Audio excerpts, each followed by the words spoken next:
তুই একদম চিন্তা করিস না, ওই বুড়িটার জ্ঞান ফিরেছে ঠিকই, কিন্তু ঠিক করে কিছুই বলতে পারছে না। ডিসকাস্টিং, সামনে এসব পড়ে যাচ্ছে।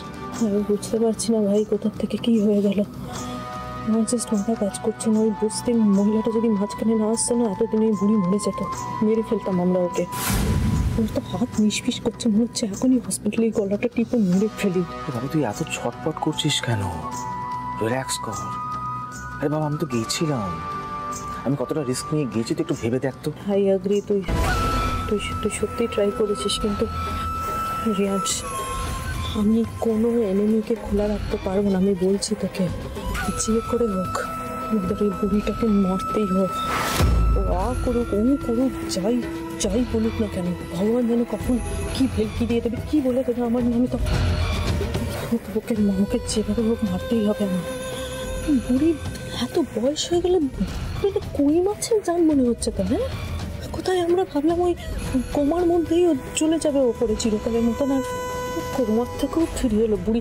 ও কোমার মধ্যে মনে হয় টাকার কথা ভাবছিল, টাকার গন্ধে টাকার চিন্তা করতে করতেই ফিরে এসেছে। পাগলের মতন বকছিস বলতো? হ্যাঁ আরে বাবা, প্ল্যানটা সাকসেসফুল হয়নি, কিন্তু হয়ে যাবে, আমরা আবার ট্রাই করবো তো। যে করে হোক ট্রাই করতে হবে রিয়ান।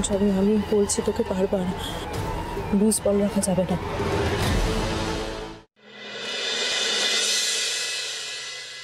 ভালোই করেছেন ওই হাফ প্যারাসিটামলটা দিয়ে, বুঝলেন?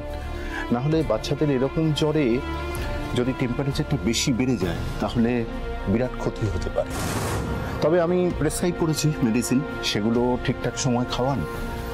আর আমার কি মনে হয় জানেন, ও যেটা চাইছে সেটা ওর কাছে আনার ব্যবস্থা করুন।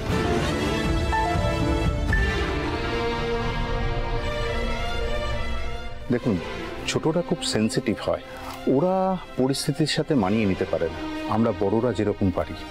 আর সেই কারণেই ওদের স্ট্রেসটা বাড়ে।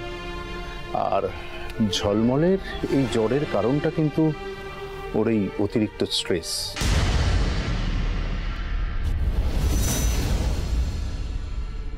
তুই পেপারগুলো এখনো সরাসনি না?